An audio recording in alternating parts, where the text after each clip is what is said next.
ಸರ್ಕಾರ ಒಂದು ಹೊಸದಾಗಿ ಒಂದು ಗೈಡ್ಲೈನ್ಸ್ ತಂದಿದೆ. ಮೈಕ್ ಸಿಸ್ಟಮ್ನ ಬಗ್ಗೆ ರಾತ್ರಿ 10ರಿಂದ ಬೆಳಿಗ್ಗೆ 6ರವರೆಗೆ ಅಂತ.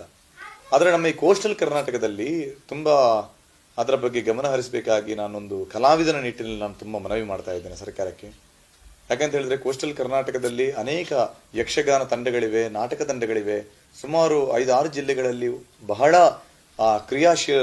ಕ್ರಿಯಾಶೀಲವಾಗಿ ಹೋಗ್ತಾ ಇದೆ. ಇದೆಲ್ಲ 99% ಕೂಡ ಇಡೀ ರಾತ್ರಿ ಜರುಗುವಂತಹ ಕಾರ್ಯಕ್ರಮ. ಇದಕ್ಕೆ ಧರ್ಮದ ಬಂಧನ ಇಲ್ಲ. ಎಲ್ಲ ಧರ್ಮದವರು ಮಾಡ್ತಾ ಇದ್ದಾರೆ ಇದನ್ನು. ಯಕ್ಷಗಾನ ಕಾರ್ಯಕ್ರಮವನ್ನು ಕ್ರಿಶ್ಚಿಯನ್ನವರು ಮಾಡ್ತಾರೆ, ಮುಸ್ಲಿಮರು ಮಾಡ್ತಾರೆ, ಹಿಂದೂಗಳು ಮಾಡ್ತಾರೆ. ಧರ್ಮದ ಒಂದು ತಡೆ ಇಲ್ಲ ಇದಕ್ಕೆ. ದಯವಿಟ್ಟು ಇದನ್ನು ಅರ್ಥ ಮಾಡಿಕೊಳ್ಬೇಕು. ಕಳೆದ ಕೊರೋನಾದ ಸಂದರ್ಭದಲ್ಲಿ ಕೂಡ ಅತ್ಯಂತ ಒಂದು ಕೆಟ್ಟ ಪರಿಸ್ಥಿತಿಯಲ್ಲಿದ್ದವರು ಕಲಾವಿದರು. ಇದನ್ನೇ ನಂಬಿ ಬದುಕುವಂತಹ ಅನೇಕ ಯಕ್ಷಗಾನ ಕಲಾವಿದರು, ನಾಟಕ ಕಲಾವಿದರು, ಬೇರೆ ಬೇರೆ ತಂಡಗಳ ಕಲಾವಿದರಿದ್ದಾರೆ. ಆ ಕಲಾವಿದರ ಬಗ್ಗೆ ದಯವಿಟ್ಟು ಸರ್ಕಾರ ಇದನ್ನು ಗಮನ ಹರಿಸಬೇಕು. ಇಂತಹ ಕಾರ್ಯಕ್ರಮಕ್ಕೆ ಒಂದು ಸ್ಪೆಷಲ್ ಆಗಿ ಪರ್ಮಿಷನ್, ನೀವು ಕೇವಲ ನಿಮ್ಮ ಒಂದು ಡಿಸಿಬಲ್ ಅಂತೇಳಿ ಏನು ಮೈಕದಲ್ಲಿ ಇಡ್ತಾ ಇದ್ದಾರೆ, ಅದು ಯಕ್ಷಗಾನಕ್ಕೆ ಅದರಲ್ಲಿ ಏನು ಮಾಡಲಿಕ್ಕೂ ಸಾಧ್ಯ ಇಲ್ಲ. ನಾಟಕ ಯಕ್ಷಗಾನ ತಂಡಗಳಿಗೆ ಏನು ಮಾಡಲಿಕ್ಕೂ ಸಾಧ್ಯ ಇಲ್ಲ.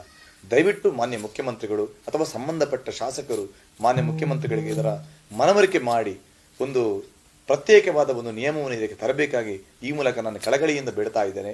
ಅನೇಕ ಯಕ್ಷಗಾನ ತಂಡಗಳಿಗೆ ಕಟೀಲಾಗಲಿ, ಮಂದಾರ್ತಿ ಆಗಲಿ ಅಥವಾ ಬೇರೆ ಬೇರೆ ಮೇಳಗಳು ರಾತ್ರಿ 8ರಿಂದ ಬೆಳಗ್ಗಿನವರೆಗೆ ಕೆಲವು ಕಾರ್ಯಕ್ರಮಗಳಿವೆ. ಕೆಲವು ಕಾಲಮಿತಿಯ ಯಕ್ಷಗಾನ ತಂಡಗಳು ಸಂಜೆ 6ರಿಂದ 12 ಗಂಟೆವರೆಗೆ ಇದೆ. ಆದರೆ ಇದಕ್ಕೆ ಯಾವುದಕ್ಕೂ ಕೂಡ ದಯವಿಟ್ಟು ಇಂಥ ಒಂದು ನಿಯಮ ಅನ್ವಯ ಆಗದಂತೆ ಮಾನ್ಯ ಮುಖ್ಯಮಂತ್ರಿಗಳು ಅಥವಾ ಇದಕ್ಕೆ ಸಂಬಂಧಪಟ್ಟವರು ಗಮನ ಹರಿಸಬೇಕಾಗಿ ಈ ಮೂಲಕ ಕಲಾವಿದರ ನಿಟ್ಟಿನಲ್ಲಿ ನಾನು ಕಳಕಳಿಯಾಗಿ ಮನವಿ ಮಾಡ್ತಾ ಇದ್ದೇನೆ. ಒಂದು ಬೇರೆಯಾದ ಒಂದು ಪ್ರತ್ಯೇಕವಾದ ಒಂದು ನಿಯಮವನ್ನು ಇದಕ್ಕೆ ರೂಪಿಸಬೇಕಾಗಿ ಎಲ್ಲ ಧರ್ಮದ ಪರವಾಗಿ ಧಾರ್ಮಿಕ ಮುಖಂಡರಲ್ಲಿ ಕೂಡ ನಾನು ಕಲಾವಿದರ ನಿಟ್ಟಿನಲ್ಲಿ ನಾನು ಮನವಿ ಮಾಡಿಕೊಳ್ತಾ ಇದ್ದೇನೆ.